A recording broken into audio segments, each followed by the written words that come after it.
CBS News correspondent David Begnaud is in Myrtle Beach, South Carolina, and joins us now. David, you're covering Florence right now, but you've been covering Hurricane Maria in Puerto Rico since last year.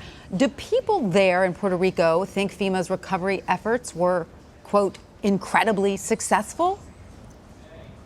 Look, I got to tell you, I tweeted out a video of exactly what the president said, and I asked Puerto Ricans to weigh in. And so far, I have more than 250 responses, close to 300. But before I read you some of what people said, I want to let you know I noticed that Brock Long, the FEMA administrator, was standing right alongside the president, as was the Secretary of Homeland Security. But it's important to note that this morning, Brock Long said on national television that there were failings in Puerto Rico, that FEMA had failings in Puerto Rico.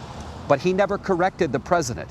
He stood there, but never said anything when the president hailed the federal government's response in Puerto Rico. And I want to remind you, FEMA has put out after-action reports of what happened in Puerto Rico, and themselves admitted that half of the workforce that they sent to Puerto Rico was not properly trained. There wasn't a single cot in a warehouse before Hurricane Maria. Now, in all fairness, Hurricane Irma had hit a couple of weeks before, and so the resources were short. They were thin-staffed, so to speak, on resources. But they were not as prepared as they should have been. That's not my opinion. That's what we've been told by FEMA. But I want you to hear from Puerto Ricans who've heard what the president had to say. First of all, Ruben Diaz, the Bronx president in New York, tweeted, "This is laughable. What happened in Puerto Rico is Donald Trump's Katrina. No level of delusion can change that." The mayor of San Juan, Carmen Yulín Cruz, tweeted me, "The president has no idea what this was about. We died because he thought this was about him. No, it was about deaths caused by neglect." Another woman, Rosie, said, "We died because he doesn't see Puerto Rico as part of the United States. We died because Ricardo Rosselló, the governor of Puerto Rico, went along with his lies."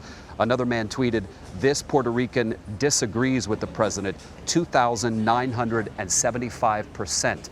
He's referring to the most recent number to come out from George Washington University, saying that the death toll following the storm could be as high as 2,975 or higher. And it's important to remember that most of those deaths happened after the storm made landfall. And they happened, according to researchers, because there was a lack of access to medical care, dialysis treatment, diabetes medication. So again, I'm just reading to you some of the roughly 300 responses that have come from Puerto Ricans since the governor made those remarks about an hour ago. And again, I'm surprised to hear the governor say it in front of the FEMA administrator and not in some way be corrected by the administrator. I know that's probably not the nicest thing to do in front of the president, but I was surprised. It does put him in a difficult position for sure. And those are sobering responses, David, sobering numbers indeed.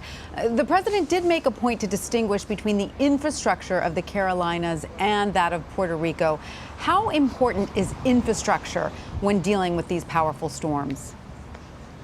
So look, the president is right in this sense that Puerto Rico is an island. We all know that. And so you can't respond to Puerto Rico like you were able to do in Houston after Harvey or in Florida after Irma. My phone is ringing. I'm sorry, there's a weather alert coming on my phone telling us to get ready for severe weather. By the way, I did ask the governor of Puerto Rico for a response to what the president said. So far, I have not gotten a response, but I'm told as I speak to you live that a response is being crafted at the governor's mansion in San Juan. Okay, so back to your question. Puerto Rico's an island. You can't get people from other states to converge on the island, but they knew the storm was coming.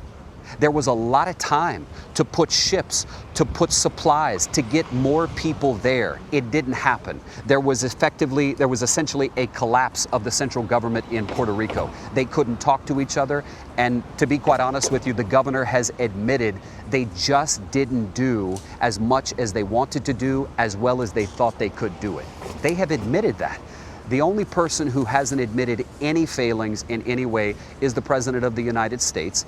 But in all fairness, yes, it was difficult to get resources there. How is it different with what's happening here? Number one, I'm in Myrtle Beach right now and it's very quiet. This area right near the beach should be bustling with tourists. But all these hotels, the Breakers, a couple of down there, they've closed today. In fact, I talked to a woman who got her 7-month-old child a short time ago and said, the hotel kicked me out. They told us we had to go. What can be done here? FEMA's already got resources, but There are crews from Miami that are coming up. There are civilian Samaritans from Louisiana who are coming here with boats. So you can get a much larger response for here in the Carolinas, and that's already underway. David Begnaud, thank you so much for all the great reporting you did on Maria and Florence ahead. David Begnaud in Myrtle Beach, South Carolina, thank you.